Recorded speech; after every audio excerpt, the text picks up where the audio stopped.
Hola a todos, ¿cómo están? Muy buenas noches. Soy yo de nuevo, la sombra felina nocturna. ¿Cómo se han encontrado el día de hoy, mis queridos felinos nocturnos? Bueno, pues nosotros muy bien. En ausencia del humono que no está ahorita, pues vamos a narrar, bueno, voy a narrar yo, la sombra felina nocturna, la verdadera estrella del canal por quien brillan precisamente las estrellas. Sí, miren, brillan, brillan, brillan. Y bueno, ¿qué les voy a contar hoy? Nada más una pequeña historia que se llama Por el aire vino, por la mar se fue. Y esta es una leyenda de la Plaza Mayor, luego Plaza de Armas, hoy de la Constitución, llamada actualmente el Zócalo, allí donde las personas se reúnen cada noche del 15 de septiembre de todos los años para dar el famoso grito, y también para hacer manifestaciones o para conciertos, etcétera, etcétera, etcétera. Pues bien, dice que despertó la ciudad entre las voces graves, tímidas, alborozadas, solemnes, locuaces de sus campanas innumerables, campanas de conventos y de las iglesias entre la diáfana madrugada, que purifican y lavan las almas con su serena frescura.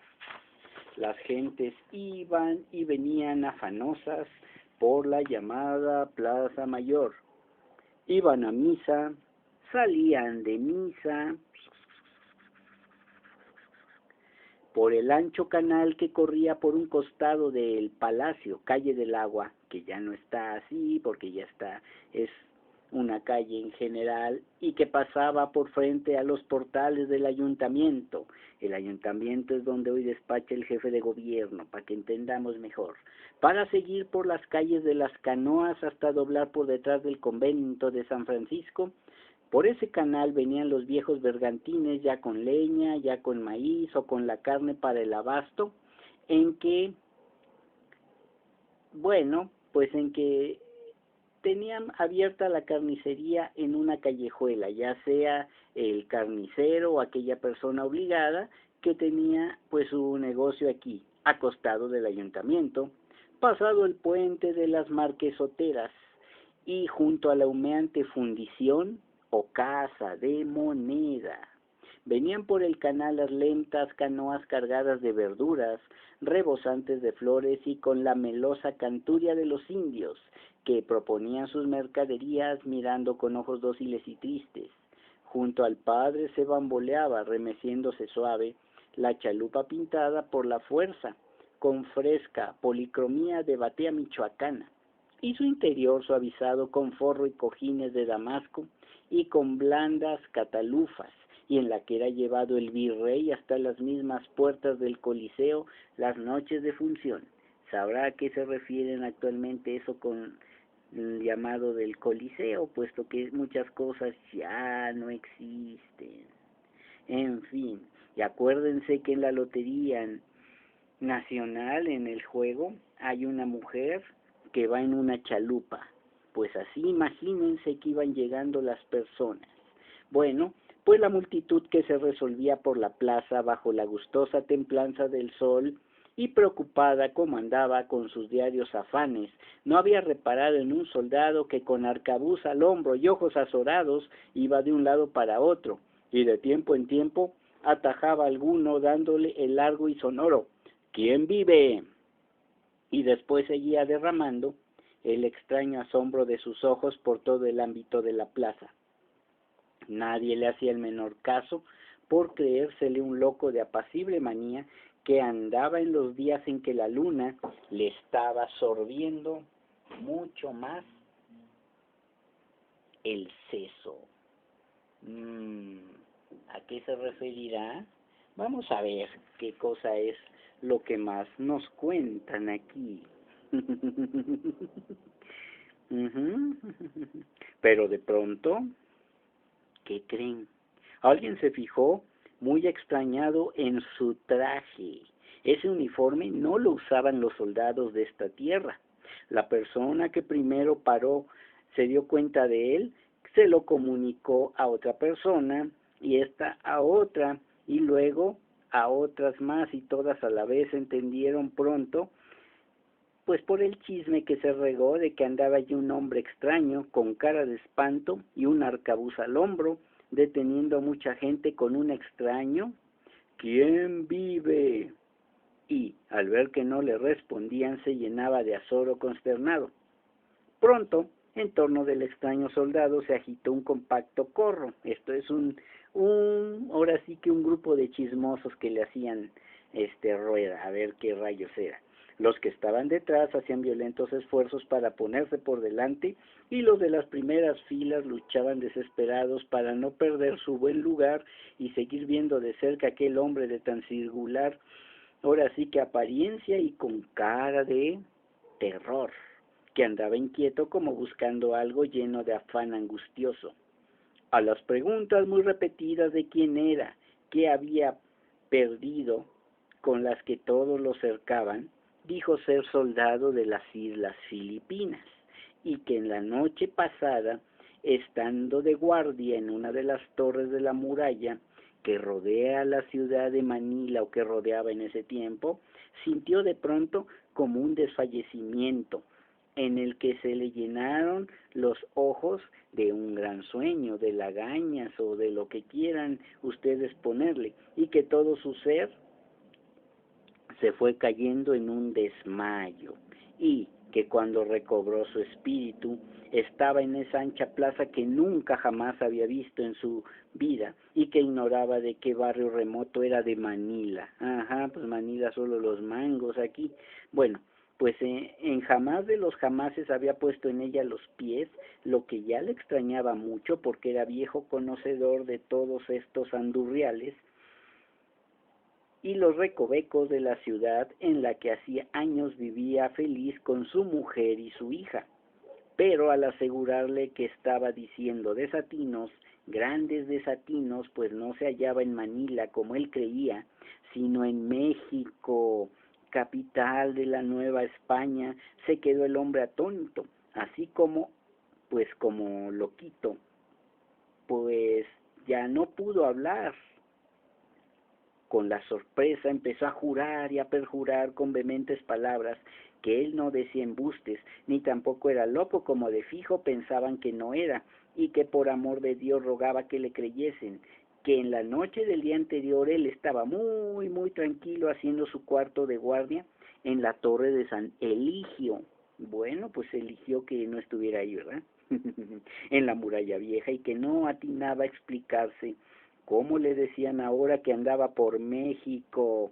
Bien sabía él lo distante que era de Manila, donde tenía mujer e hija en el barrio de Quiapo. Y aún iba a añadir a otras persuasivas demostraciones para afirmar más su dicho, cuando el apretado corro que lo circundaba se empezó a abrir con temor respetuoso. Ya valió el asunto. Bueno, para dar paso a unos alguaciles de la Santa Inquisición, que iban a prender al soldado filipino, que se dio preso sin chispar, más asustado que nunca. En la tétrica caleza verde, la carreta verde, pues, la carretilla si lo quieren llamar, el coche de tiro como se les llamaba también, se lo llevaron con toda rapidez al sombrío pavoroso caserón del Santo Tribunal de la Fe. Ese está ahí por la plaza de Santo Domingo a un lado. Bueno, por ahí. No faltaron almas buenas, piadosas, ay, nunca faltan, ¿verdad?, anhelantes de indulgencias para la salud de su alma, que fueran rápidamente, bebiéndose los vientos, a referir a los señores inquisidores, que en la plaza mayor estaba un soldado que por artes del demonio, Jesucristo nos ayude, había llegado a México en solo una noche desde las lejanas Islas Filipinas. Cuando estas piadosas y buenas almas vieron que se llevaron preso a los terribles alguaciles aquel pobre hombre, tal vez para que lo achicharraran pronto en una santa hoguera, un gran sosiego benéfico les entró de repente, junto también con una cándida alegría, pues cumplieron un estricto deber de conciencia y de fijo, que en la otra vida se les iba a conocer un lindo premio entre los cánticos de los querubines, por la grande y meritoria acción de haber denunciado a aquel individuo que era indudable que tenía firmado un pacto con el mismo Satanás. Ruegue Dios que sea llevado y encadenado al infierno, ¿verdad? Dios nos libre. Y pensando en esto, se quedaban con los ojos vueltos al cielo en un dulce arrobamiento, como si fueran San Francisco en éxtasis o Santa Teresa de Jesús admirando el santo sacramento del que salía luz. Hipócritas, buscando en él la señal anticipada que les confirmara el divino galardón. Ajá. Las demás grandes se retiraron, asustadas de aquel hombre, cuando la Santa Inquisición se lo llevaba a sus cárceles, en donde en una hoguera purificadora le iban a limpiar sanamente y santamente el alma. Y, ante los hoscos, negros inquisidores, repitió el soldado una vez y muchas más lo que le había sucedido.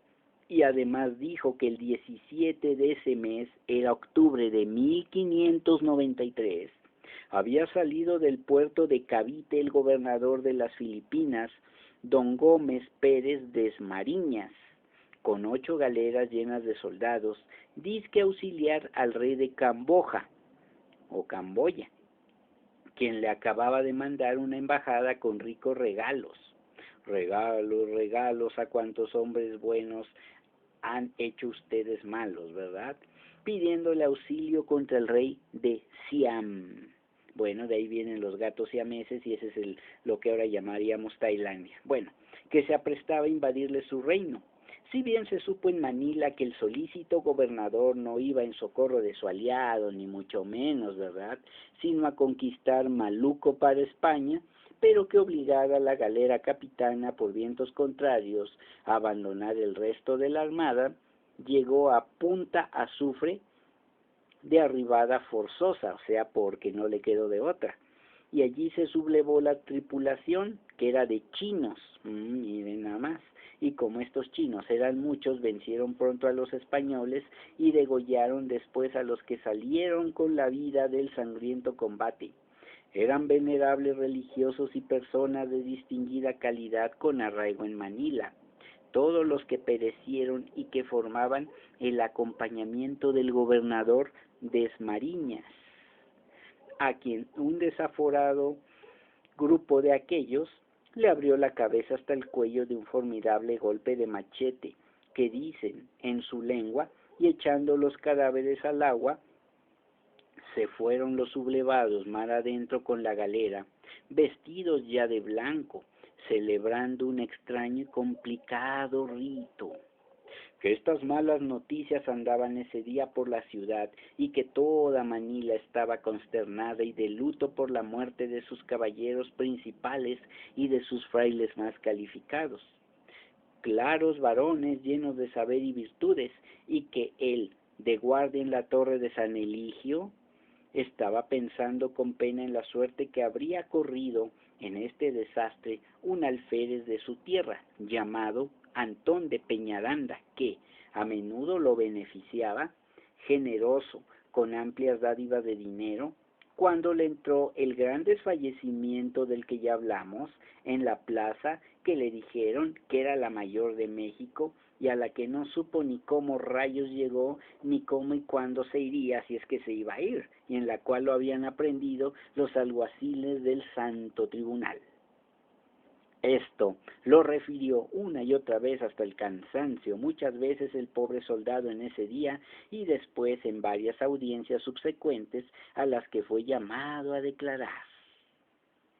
Pero francamente los señores inquisidores contra la herética pravedad, apostasía, no estuvieron nada bien en el desempeño de un delicado oficio, pues solamente echaron al soldado en un calabozo húmedo, estrecho, oscuro, apestoso, hediondo, todo lleno de pulgas, ratas, cucarachas y todo tipo de tepocatas que se puedan imaginar. Mas no le dieron ningún tormento. Ninguno, señor. Ni siquiera una sola vez lo descoyuntaron, no le retorcieron el cuerpo, ni le pegaron en él hierros candentes, ni le aplastaron los pies entre los torniquetes, ni le quebraron un solo hueso, ni el más pequeño. Caramba, ni siquiera le desgarraron las carnes a azotes, ni siquiera le hicieron tragar unos cuantos litros o galones de agua. Nada, nada le hicieron, sino que lo sentenciaron a que volviera a Manila, no ya con la violenta rapidez con la que se trasladó a la Nueva España en una sola noche, sino en el galeón que iba a zarpar en unos días del puerto de Acapulco. Vaya una sentencia. Para eso más valía que ni lo hubiesen aprendido. Lástima, pero no lástima, Margarito, ¿verdad? Pues sí, así se fue este soldado en el galeón de Acapulco.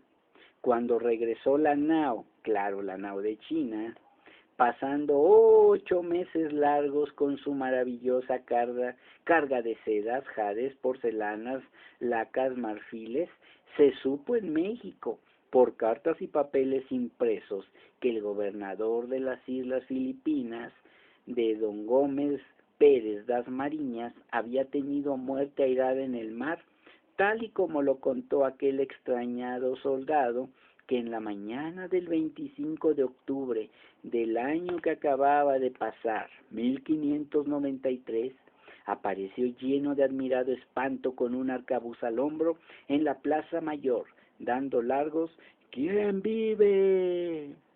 Y así acabó la sentencia de este soldado. ¿Cómo ven a estos señores de la Santa Inquisición? Yo creo que o andaban bien,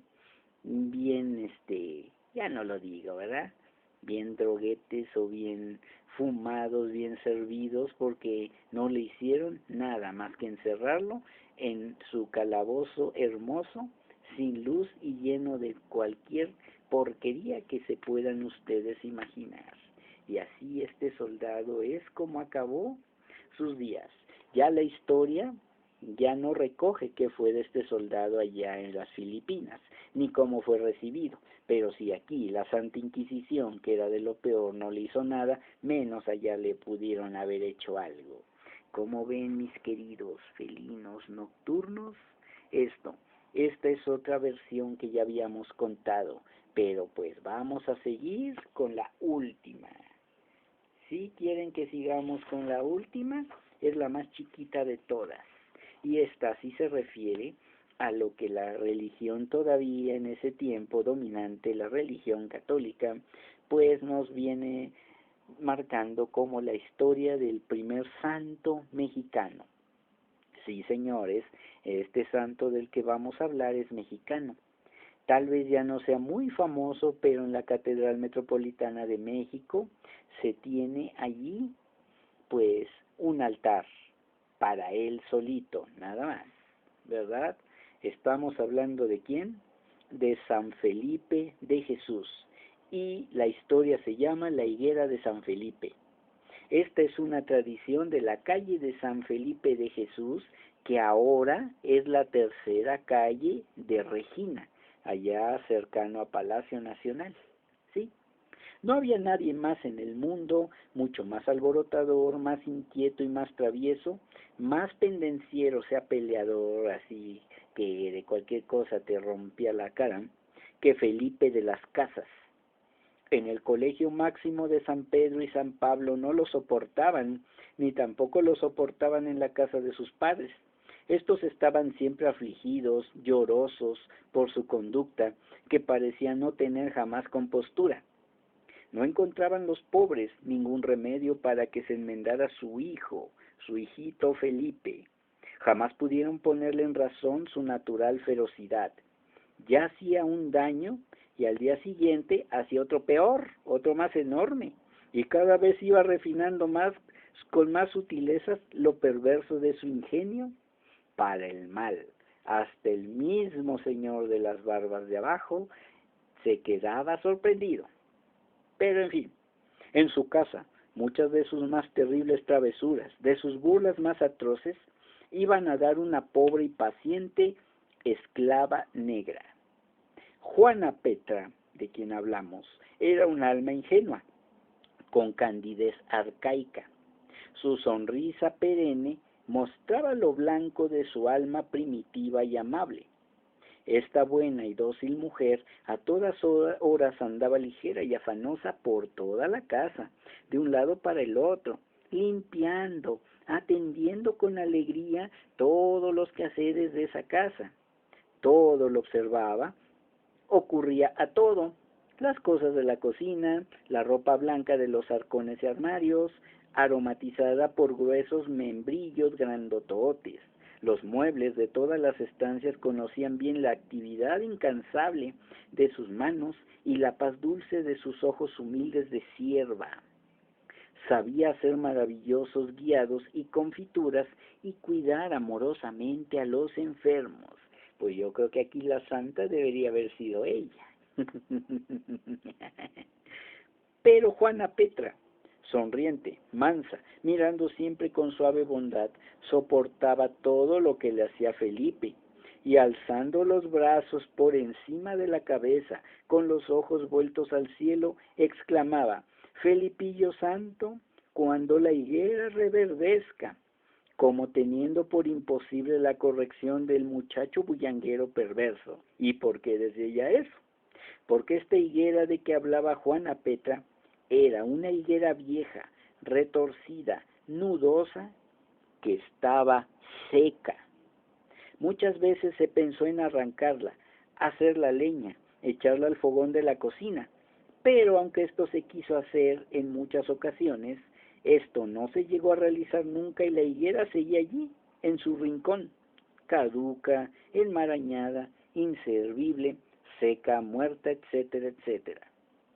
Los padres de este terrible alborotador Felipe eran el mercader don Alonso de las Casas y doña Antonia Martínez. Los dos eran suaves en el trato, cordiales de espíritu, tranquilo, lleno de simplicidad dulce y resignados, sufridos de sus penas.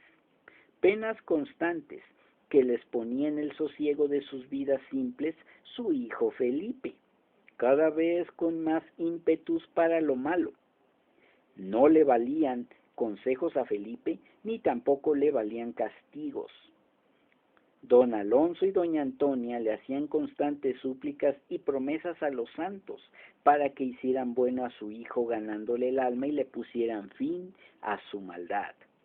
Pero Felipe no se corregía, no enmendaba la vida, sino que los vicios le iban creciendo más y más a más largos pasos, y esto les ponía en congoja el corazón a sus padres, llenos de íntima y de profunda tristeza.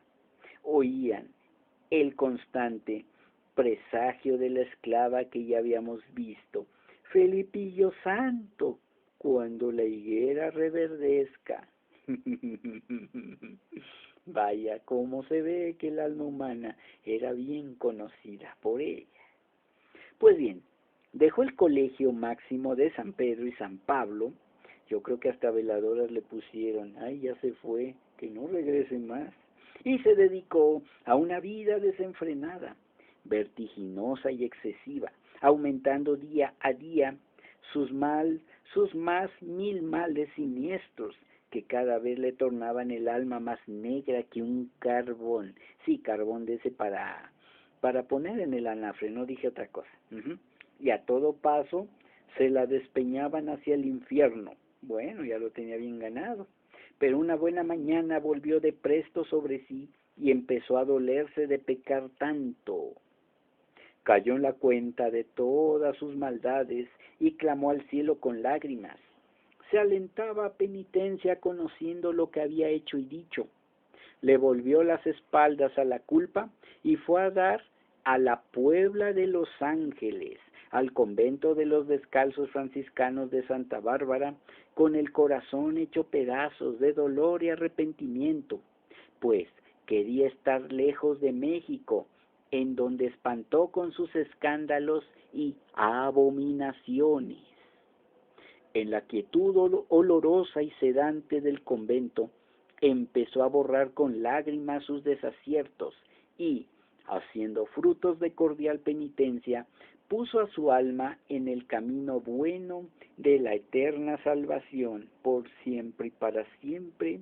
y por los siglos de los siglos. Amén. Pues bien, don Alonso y doña Antonia estaban contentos, muy contentos, viendo que su hijo había corregido sus yerros. Se les salió la espina que les atravesaba las entrañas.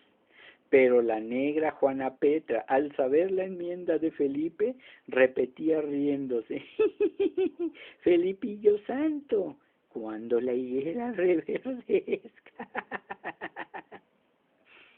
Poco apenas un año escaso duraron los buenos propósitos de Felipe. Dejó el convento y volvió a México a entrar con más ansias en el alegre tumulto de su vida pasada, estimando en poco la misericordia divina. Al otro lado, la cara para dejar pasar la verdad, y tornó al desfavorado seguimiento de sus deleites y apetitos. La gente principal huía de él, desviaba su compañía y conversación, lo miraban todos con menosprecio, diciendo que era un deshonrabuenos, pero Felipe echaba en donaire y risa al agravio, o sea que le valía, ya saben, lo que decimos en México. Bueno, sus vicios se lo comían y abrazaban, se abribonó más y se hizo más haragán, empeorando cada día. Felipillo santo, cuando la higuera reverdezca.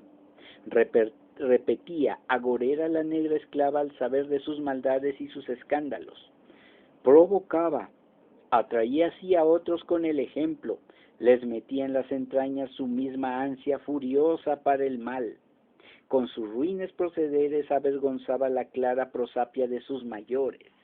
Su abolengo, claro está, estaba por los suelos. Su madre no hacía más que llorar y rezar por él, padeciendo todo esto en un silencio. Era un dolor que no tenía consuelo. Don Alonso lo puso de aprendiz de platero para castigarlo, pero a Felipe no le importó nada el castigo ni el enojo y amargura de sus padres. Le perdió el respeto y el temor y siguió señalándose por sus roturas y deshonestidades que no alcanzaban fin, sin hacer maldito el caso del noble oficio de la platería. Rompió las riendas a la vergüenza, solazándose en sus deleites, se revolcaba en la porquería, en la marranería, la cochinada y la hediondez. Ya era hojarasca seca ordenada a la hoguera, al infierno, si no es que a la horca o a la hoguera de la Santa Inquisición. Don Alonso buscaba ya el remedio. Le dio cartas y dinero bastante y lo envió a Filipinas para que siguiera la activa carrera del comercio. El pan ajeno hace al hijo bueno. Pero apenas llegó a Manila, cuando sacó los pasos del mal camino y los enderezó por la senda segura, volviendo a sujetarse a Dios. Le dejaron los placeres de le dejaron los placeres una gran vergüenza tal que, reconociendo sus errores, compuso sus costumbres y reformó toda su vida. Deshabituó la imaginación y la hizo perder sus malas mañas. En Manila volvió a tomar el hábito franciscano en el convento de Santa María de los Ángeles. Empleaba la noche entera en pensamientos santos. No era Dios amanecido al abrir del día cuando ya estaba en atentísima meditación, poniendo por blanco suyo la vida de Cristo, sin apartar de ellas los ojos del alma. Sus padres se llenaron de venturosa alegría al saber que ya era firme su perseverancia en la virtud y que, por su conducta ejemplar, había merecido, pasado apenas un año de austero noviciado, recibir la solemne profesión bajo el sobrenombre de Jesús.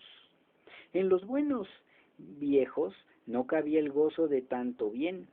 Tenían lágrimas que alegraban y alegría que lloraba. Por fin, y era justo, ¿no creen ustedes? Tenían lágrimas que se alegraban siempre, y esta alegría que también se alegraba.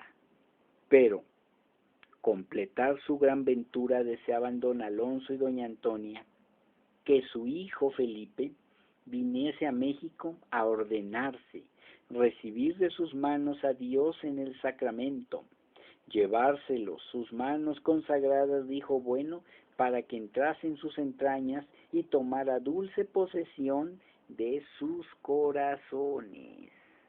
¿Creen que lo lograría? Bueno, pues vamos a seguir. Ya no veían sus almas la hora de verse en los suaves brazos de Cristo Jesús, conducido por su hijo Felipe, Felipe de Jesús. Sus ojos parpadeaban con el anticipado deslumbramiento de los oros insigne de su casulla de oficiante y veían en una estremecida vaguedad azul su bendición de sacerdote, el aleteo de un pájaro blanco. Llegaron a conseguir con sus diligencias y, claro está que también con sus magníficos dineros, que viniese Felipe a ordenarse en México. Con ansia contenida lo esperaban. Sus vidas estaban trémulas, como las ramitas más altas de un árbol. Qué lento era el navío que traía a su hijo. La mañana del 5 de febrero de aquel año de gracia de 1597, entró en su alcoba dando voces la negra Juana Petra. Traía un gran pasmo en sus ojos inocentes y sacudiendo sus manos por encima de su cabeza, gritaba con voz opaca por la emoción: mi señor don Alonso, mi señora doña Antonia, Felipillo es santo es santo Felipillo. Ya reverdeció la higuera podrida y apolillada, hasta hay en ella cantando pájaros, vengan a verla, ya Felipillo es santo, es santo. Desde la enrejada ventana que caía sobre el patio apenumbrado miraron con asombro extático don Alonso y doña Antonieta la higuera. Estaba verde, rotunda, pomposa, balanceaba la brisa mañanera sus hojas anchas, lustrosas y frescas. De entre su apretado verdor surgía clarísimo el canto de muchos pájaros invisibles de los que sólo se sabía de su presencia por aquel manantial armonioso que estaba fluyendo de entre las ramas con exaltada gracia. Don Alonso buscó la mano de doña Antonia, y ya junto las dos manos viejecitas se comunicaron su temblor, y volviendo las cabezas, sus miradas se entrelazaron con suavidad amorosa a través del límpido temblor de las lágrimas, de sus lágrimas, que los hacía ver todas las cosas suavemente irisadas, circundadas de una aureola de colores tenues. Pasaron los meses, y don Alonso y doña Antonia seguían esperando con ansia a su hijo Felipe de Jesús, pero en vez de él les llegó la noticia de su cruento martirio en Nagasaki. Sí, señor, aquella colina en la cual en 1945 una bomba destruyó esa ciudad, Nagasaki, que sucedió a los 5 días del mes de febrero de ese año de 1597, que ya estaba en sus últimos días, el mismo día en que reverdeció espléndida, con verde pompa, la higuera seca y resquebrajada. Los pobres viejos se abrazaron en silencio y lloraban confundiendo sus lágrimas. Los pobres viejos se abrazaron en silencio y lloraban, y en un rincón también lloraba la dócil Juana Petra, cubriéndose los ojos con la punta de su limpio delantal de listado de seda. En ese entonces, ¿qué sucedió con Felipe de Jesús? Llegaron en un naufragio hasta las costas de Zipango, que en estos tiempos se llama Japón, y allí el emperador había dado la orden de que el cristianismo no se predicara. De hecho, había una orden para que cualquier extranjero fuera muerto ahí, pero los franciscanos decidieron predicar pese a las órdenes del emperador, y éste los mandó apresar y los mandó crucificar. Y para rematar esta acción, a todos les clavaron una lanza en el costado, y así todos ellos murieron. Pueden ustedes corroborar la historia en otras fuentes, pero así es como sucedió. Lo que sí está claro es que la beatificación de del beato Felipe de Jesús todavía contó con la asistencia de su mamá a la catedral. De su canonización ya no sabría decirles que aunque es un santo muy apreciado, también es cierto que no he abundado más en las historias. Pero esta, mis queridos felinos nocturnos, es una historia, pues, que así como se las cuento, a mí también me la contaron. Como ven, mis queridos felinos nocturnos, pues estas fueron estas historias que ahora sí les que sí les conté. En fin, vamos a ver qué otras cosas podemos ver después. Y por el momento, mis queridos felinos nocturnos, hasta aquí dejamos estas historias. Pues me voy despidiendo.